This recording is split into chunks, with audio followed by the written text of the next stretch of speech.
Advice has been received from the Commander-in-Chief, Eastern Fleet, reporting the loss of SS Nellore on or about 28th of June whilst on passage from Colombo to Fremantle. This is the story of Silas Solomon, my great-great-grandfather, and his difficult journey on the SS Nellore to Sydney during World War II. Silas was born in India on the 6th of April 1889. He later moved to Penang, where he started his own business. Silas married his wife Farha and had a daughter Mida and a son Sol. On February 8, 1942, after working through Southeast Asia during the Pacific War, Japanese forces broke into Singapore, heading for the British naval base. At this time, Mida had migrated to India. Farha and Sol, along with other relatives and friends, in response to the beginning effects of the war, migrated to Australia on the 8th of January 1942. Silas, however, remained in Singapore to look after his business until 1944, when it became too dangerous to stay. He went to Bombay, where he boarded the SS Nellore, which was transporting Army and Navy personnel back from their war duties, as well as civilians heading to Australia. Because Silas would not talk about his experience on the Nellore, my family had to piece together the history based on published records, stories, and discussions with other survivors. They have recorded all their findings in a book, allowing future generations of my family to understand their history. This portrayal of Silas's story is created using journal entries from Jack Heather, a survivor of No. 4 lifeboat, and a report by Chief Officer H.R. Simpson. I was awakened by the sudden violent trembling and unusual shaking of the steamer. I proceeded immediately to ascertain the cause of the tremble and reported to the master, who had preceded me by a few minutes to ring alarm bells.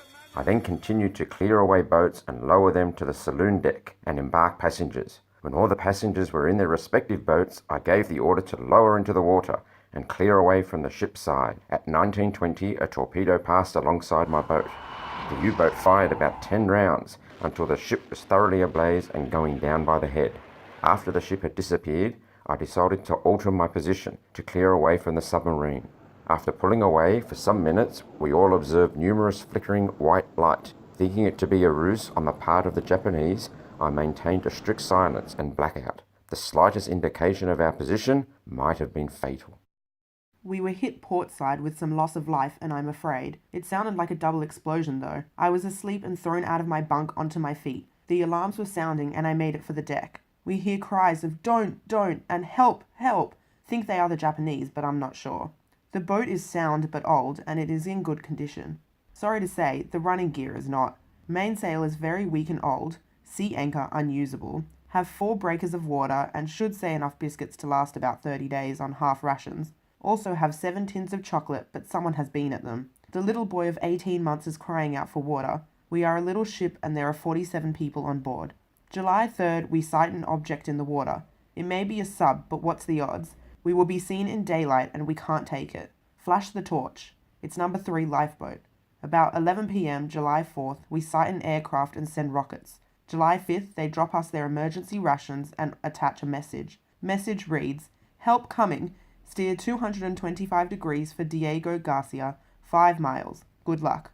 We stay together until the 6th day, after the other boat drops their sea anchor due to increasing winds. Well, goodbye to the other boat. We have no sea anchor.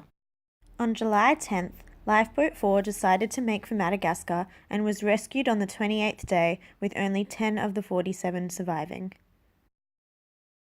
My grandfather, Silas Solomon, was on an unknown lifeboat with 11 people. Rations consisted of biscuits, water, and tins of condensed milk. The tins were so corroded that you didn't need a can opener, you simply had to push your thumb through the top. Rainwater was collected using the sails. However, the colour of the water was red, and at the time they thought it was contaminated from the bombs. It turned out that it was actually drinkable water, and the redness was coming from the dye of the sails. Silas's experience had a profound effect on my grandfather and created a connection with others years later. My grandfather was having a conversation with his tenant about Silas's experience on the SS Nellore. This story was met with complete silence, as it was found that the tenant's grandfather, John Frederick Jones, was chief steward on the Nellore and thought to be a survivor of the same lifeboat. Both families were able to bond over this shared history and develop further details on their stories. Silas also passed on to his family the value of always appreciating everything in life and not to take for granted the basic necessities we are privileged enough to have.